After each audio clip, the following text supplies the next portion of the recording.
Hollywood spent 30 years telling you body horror was dead. A niche, a relic for Cronenberg completists and midnight movie masochists. That was a lie, and 2026 is the receipt. This year alone, a franchise reboot literally titled Burn is peeling skin off its cast for mainstream audiences.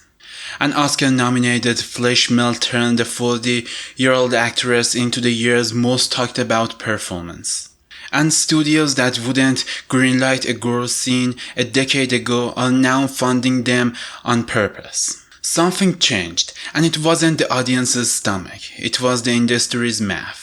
Stick around, because by the end of this, you'll understand exactly why the most disgusting genre in cinema just became the most profitable idea in the room. So let's enjoy cinema.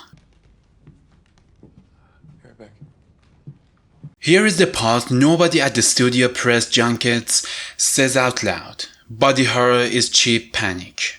You don't need $150 million universe to make an audience recoil. You need one prosthetic, one sound designer who understands the wetness of a snapped bone, and one actor willing to look genuinely ruined on camera. Compare that to the collapsing superhero economy, where 9-figure spectacles now underperform against films a tenth the budget. Executives noticed horror as a genre already outperforms almost everything else on return on investment, and body horror specifically has a trick none of its horror cousins have. It doesn't need jump scares to work. It works on dread that lives under your own skin, because the threat isn't a monster in the dark. The threat is your own body betraying you. That's a fear no franchise fatigue can numb. There is also a marketing advantage nobody wants to say out loud on a press tour either. A single unforgettable transformation image travels further than any trailer cut. It becomes the thumbnail, the meme, the screenshot people send their friends with 3 exclamation points and no other context. Studios used to spend fortunes chasing that kind of organic reach through stunt casting and franchise nostalgia. Body horror generates it for free out of nothing but a well-executed practical effect and a willingness to let the camera hold on something ugly a few seconds longer than comfort allows. That's not an accident of taste. That's a distribution strategy disguised as an art form. Rewind to 1986, David Cronenberg takes a schlocky 50s creature feature premise and turns it into a slow, unbearable portrait of a man rotting from the inside while the woman who loves him watches. Jeff Goldblum's transformation wasn't there to shock you in one gross-out bit. It was structured like a disease, teeth falling out, skin sloughing, a body losing an argument with itself over months of screen time. It won the makeup Oscar because the effects weren't spectacle, they were storytelling.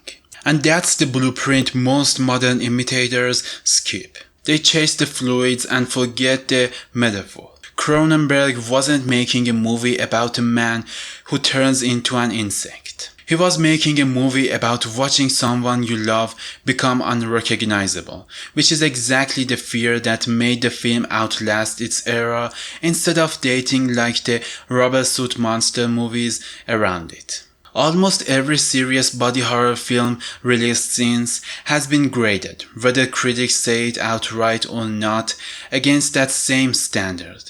Does the gore mean something, or is it just noise? Brundle and housefly. Fast forward to the substance, and you can watch that Cronenberg lesson land on a new generation with brutal precision. Demi Moore plays a fading star who injects herself with a black market drug that births a younger, better version of herself, and the film spends 2 hours making that decision cost her everything, literally, physically, in real time. It is grotesque on purpose. The final act doesn't just gross you out. It accuses the audience of the exact hunger for youth and beauty that destroyed the character in the first place. That's why it landed Academy attention instead of getting courted to genre festival midnight slots. The industry finally admitted body horror could be prestige cinema if the wound was pointed at something real. Aging, beauty standards, the entertainment industry's expiration date for women. The genre wasn't just back, it had leverage now. And leverage is exactly what convinced the studio to hand the Chainsaw franchise back to the man who invented it. Sam Raimi didn't need to produce another Evil Dead film. He's directed superhero blockbusters, he doesn't need the money. And the franchise already proved in 2023 that it could survive without him directly behind the camera. So why put his name on Evil Dead Burn and hand the chair to Sébastien Vaniček? A director whose previous credit was a claustrophobic French spider infestation thriller most American audiences never saw.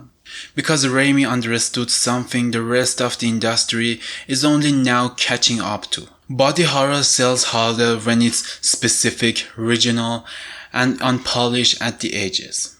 Evil Dead Burn drags a grieving family into a secluded house and turns their mourning into a body count massacre. Deadite by Deadite and the early reactions describe scenes of shredded flesh and blood pouring shot with an almost forensic closeness paired against the story genuinely interested in what trauma does to a family before the demons even show up. That combination, outhouse dread stitched to grindhouse gore, is not an accident. It's the exact formula the substance just proved works, applied to a franchise that already has built-in brand recognition. Raimi isn't rebooting Evil Dead. He's laundering prestige horror technique through a title everyone already trusts. Put those three films side by side and a pattern emerges that has nothing to do with taste and everything to do with timing. Streaming numbed audiences to competent but forgettable horror content, the kind engineered for background viewing. Theatrical horror needed a reason to justify itself again, a reason strong enough that people wouldn't just wait for it to show up on a subscription service. Body horror gives them exactly that reason, because practical, physical repulsion doesn't survive the transition to a laptop screen with the same force it has on a 40-foot wall of sound and light. Studios also learn something from the Substance's awards run. Critics will forgive extremity if the film uses it to say something, which means body horror is now one of the only genres where a studio can chase both shock value ticket sales and award season legitimacy with the same footage. That's an economic unicorn, cheap to make, hard to pirate proof through streaming the way a spectacle blockbuster is. Critically defensible and built on a fear losing control of your own body. That never goes out of style because it's the one horror premise every single person in the theater will eventually live through. So no, body horror didn't come back in 2026 because audiences suddenly developed a taste for gore. It came back because it's the last genre standing where a filmmaker can still make you feel something in your body, not just watch a spectacle happen to someone else's. Cronenberg proved the metaphor could outlive the makeup. Fargeat proved the metaphor could win the industry's respect. Raimi is betting an entire franchise that the formula travels.